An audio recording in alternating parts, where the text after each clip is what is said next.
Parece uma coisa muito óbvia, tá? Mas as pessoas precisam entender que na medida que ela compra no crediário hoje, que ela consome algo para pagar em 10, 12, 24 parcelas, está embutido um juro ou juros implícitos aí da ordem de 15 a 20% ao ano no mínimo. Então, se você compra para pagar em 24 parcelas, não se iluda. Você está comprando com juros embutidos de, no mínimo, 40% em cima. Então, qual que é a regra de ouro? Guarde 10%, 15% do seu salário, do seu rendimento, do seu lucro empresarial.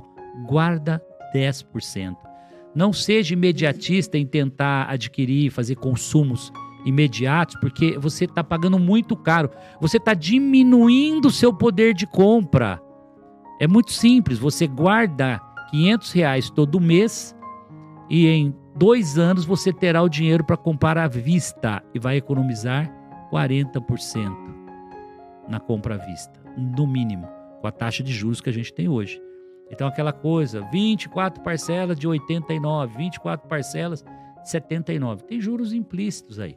Então a regra de ouro é: guarde, faça uma poupança, né? Faça um investimento. Eu não estou contando aqui que esses 10% todo mês aplicado, no mês seguinte ele é 11, no outro mês ele é 12. Então os 10 de cada mês ele cresce desproporcionalmente. A gente chama juros compostos, juros acumulados. Então, na medida que você todo mês guarda uma quantia, o seu dinheiro está crescendo. Seu poder de compra lá na frente será infinitamente maior, né? Então, fugir de compras a prazos daquilo que você não precisa. Você tem que poupar, fazer investimentos. E aí, comprar à vista no momento certo.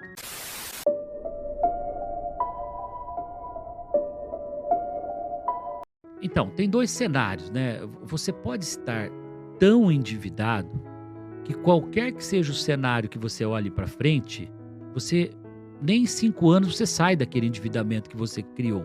Pode ser empresarial, pode ser pessoa física, tá?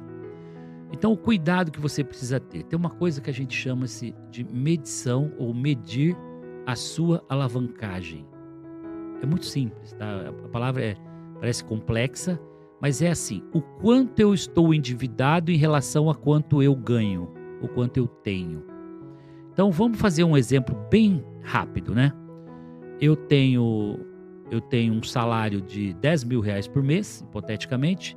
Então quanto eu tenho em um ano de receita? 120 mil. 10 mil vezes 12 meses, 120 mil. Vocês acham que é minimamente aceitável que eu tenha uma dívida maior do que 120 mil para pagar? A prazo? 120 mil seria o limite, vamos dizer. Que isso quer dizer o quê? Que eu estou alavancado uma vez a minha receita ano. Então, se você olha para o que você ganha, quanto eu vou ganhar esse ano, quanto eu tenho de dívidas a prazo, se a sua dívida a prazo for maior do que a sua receita do ano, você está 2 vezes, 3 vezes alavancado. O que equivale a dizer que o seu risco de falência é muito grande. Esse é um cenário. Tem um outro cenário, que é aquele que você já está falido. Só está faltando alguém te avisar. E aí você precisa tomar uma atitude, falar: o que eu vou fazer para estancar essa dívida? E um dia você tem que romper, você tem que cortar isso. Você tem que dizer: chega, acabou. Mas você vai ter que se privar de muitas coisas. Aí coisas. você vai perder o nome, você vai ficar 5 anos negativado no SPC, no Serasa. Você não pode comprar absolutamente nada a prazo. Você vai perder sua conta bancária, você vai perder todos os seus cartões de crédito. Mas você vai pegar o dinheiro à vista que você vai receber todo mês e vai viver de forma organizada dali para frente. Pô, Semenzato, você está incentivando o pessoal a dar o calote no mercado? Não. Você tem que ir agora fornecedor por fornecedor desse que você criou essa dívida e vai renegociar. Amigão, te devo 10, só posso pagar 5 e posso te pagar em 24 parcelas de R$ 50 por mês. E você readequa essas parcelas mensais ao valor do seu salário mensal, de forma que você possa cumprir.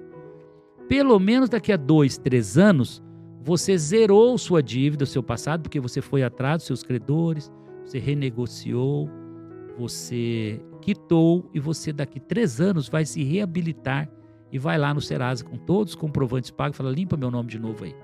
E voltando na sua pergunta, eu fui à falência. E aqui eu vou contar essa história rápida. Eu me alavanquei demais numa moeda chamada dólar em 1991, 92 e 93. Eu montei 17 escolas de computação, todas financiadas pelos bancos em dólar. E o dólar, hipoteticamente, saiu naquela época, eu não tenho exatamente qual era a banda, mas saiu de 2 e foi para 4, alguma coisa assim. Mais do que dobrou a minha dívida com os computadores, com os financiamentos, com o leasing. 6 meses depois desse momento do Plano Real, que foi em 94, eu estava falido. Não tinha dinheiro. A receita, eu estava cheio de alunos, 20 mil alunos nas escolas, uma receita enorme, mas não pagava o financiamento, a dívida que eu tinha. Ou seja, eu me alavanquei numa moeda de risco e não sabia que o dólar poderia variar daquela forma. Fiz uma aposta sem nem entender o que eu estava fazendo, essa é a verdade. Sem planejamento, sem consultoria, né? Isso foi tiro no escuro mesmo. Na ânsia e na vontade de vencer. Ah, é o contrato que tem aí? Ó, ninguém falou se era em dólar, se falou também, eu nem sabia o que era. Então, assinei os contratos e quebrei. Como é que eu saí dessa situação adversa, né? Conheci um consultor chamado Valmir, que já havia me dado lá atrás um encaminhamento profissional, me conheceu na copiadora de Xerox, né, onde eu não ia apenas fazer cópia de Xerox, eu ia para fazer a cópia ficar melhor que a original. E essa foi minha relação com os consumidores do balcão da copiadora. O seu Valmir lá na frente me fala, Semenzato, você tem o mundo das franquias para investir. Eu falei, mas o que é franquia? Em 6 meses eu estava com os contratos de franquias todos prontos, vendi 16 escolas para franqueados, devolvi os computadores para os bancos e comecei a receber royalties. Então eu era devedor e me tornei, claro que eu tive que pagar o preço dos 5 anos de castigo. Abri uma empresa no dia seguinte no nome dos meus pais e comecei a operar a minha franqueadora lá em Lins.